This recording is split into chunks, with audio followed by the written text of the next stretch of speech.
And to all the women, and especially the young women, who put their faith in this campaign and in me, I want you to know that nothing has made me prouder than to be your champion.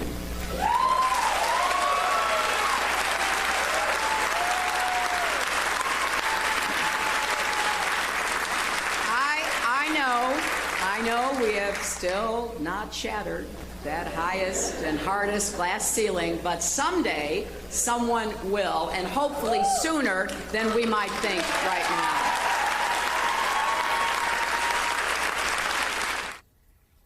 That was Hillary Clinton conceding the election, by the way, during her concession speech in 2016. The morning after losing to Donald Trump, urging women to not lose hope, and they did not. Following Clinton's loss, a record number of women got involved in politics at the local and state level. Flash forward 8 years later, and several of those same women are poised to take the national stage this election cycle. As Forbes Women reports, among the most likely newcomers to Congress in January are women first spurred to candidacy by the outcome of the 2016 election, now with years of service in the state legislature. Here to discuss this, the vice chair of Forbes and Know Your Values 3050 Summit, Huma Abedin, and editor at Forbes Women, Maggie McGrath. Great to have you both with me. Maggie, what did your team at Forbes Women discover? Well, Mika, the big takeaway here is that the so-called pink wave that happened after 2016 was not a momentary phenomenon. It has had a lasting effect on American politics. Kelly Dittmar is the director of research at Rutgers Center for American Women in Politics, and she's also a Forbes Women contributor. And she writes for us that of the 15 women who are best positioned to pick up U.S. House seats in November, 8 were first elected to office after 2016, and 5 became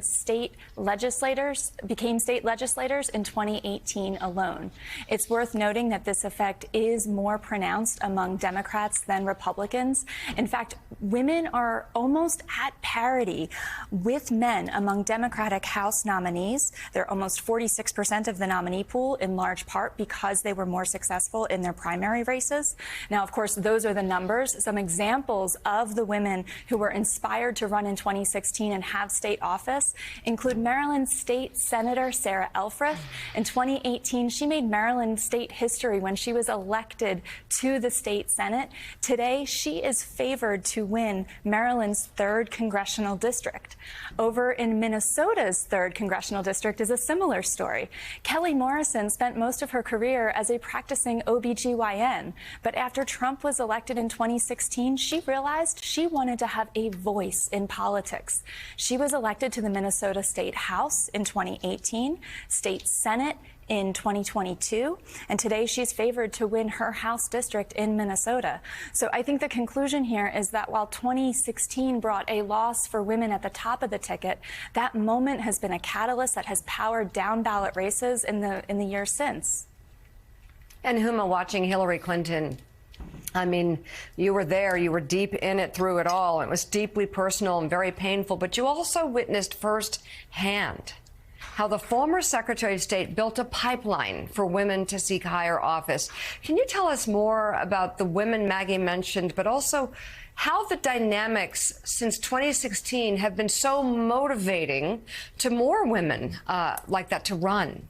Well, Mika, there are 3 big takeaways I have, both from this research and the conversations we have at Know Your Value all the time. The first being pipeline is the key word. It was one of the things that drove Hillary for decades, building that pipeline, doing the work, having the experience.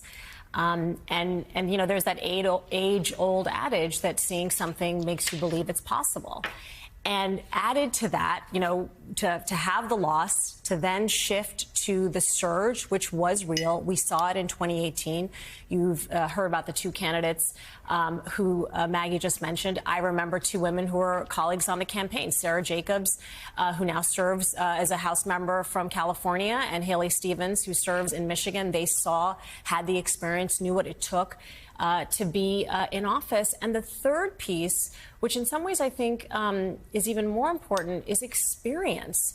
It's one thing to have the threats, the urgency, the fear, the anger of seeing your country taken away from your policies that are dangerous for your family or your future, and to sort of jump in the race at the state level. And I think a lot of these women in 2018 did that and are now poised to go to Washington with that experience and be able to both write and have successful legislation on the federal level. And I'm curious, Huma, what you've seen on the so-called Trump effect since 2016 in terms of Republican women seeking office. Well, it didn't seem to have as much effect in the post 2016 and the midterms in 2018, but post 2020, when Trump lost, you saw a very similar surge and maybe surge is a little bit of an exaggeration, but certainly an impetus for women on the Republican side to decide to run for office. So Sherry Biggs, for example, who is poised to win in South Carolina in a few weeks, served in the Air Force, has a background as a nurse practitioner, and she's citing the need to return power to the people as her reason to run. You have women who ran from Illinois, from Tennessee, from Florida since 2020, all of whom have sought the reasoning behind bringing America back, or the border is too porous, and so using a lot of the agenda on the Republican side to say this is the reason they need to run. And so the summary basically is it's great that all these women are running. They have the experience. It's great if they're making history, but more than that, it's great that they're running. And Maggie, before we go, we have an announcement about Forbes and Know Your Value's 4th annual 50 over 50 global list. Can you tell us more about that? I absolutely can. I am so excited to announce that nominations are open for the 4th annual 50 over 50 global list, and it is different this year. So we in the past have done regional lists, 50 over 50 Asia, 50 over 50 EMEA. This year is one truly global list. We're simplifying it. One list, 50 people from around the world, think every country other than the U.S. So we are looking for women in Europe, Middle East, Africa, Asia, South America, Central America, Canada.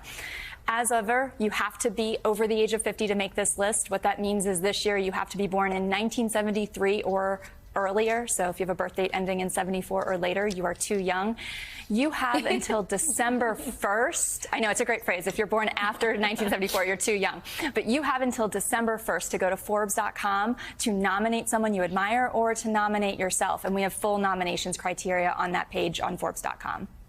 No lying up. We'll catch it. Huma Abedin and Maggie McGrath, thank you both very much. And you can get all the details about our 50 over 50 global nominations and the 50 over 50 list in general, and submit an application today at Forbes.com and KnowYourValue.com. We have a big event coming up in just about a week that we can't wait to tell you about.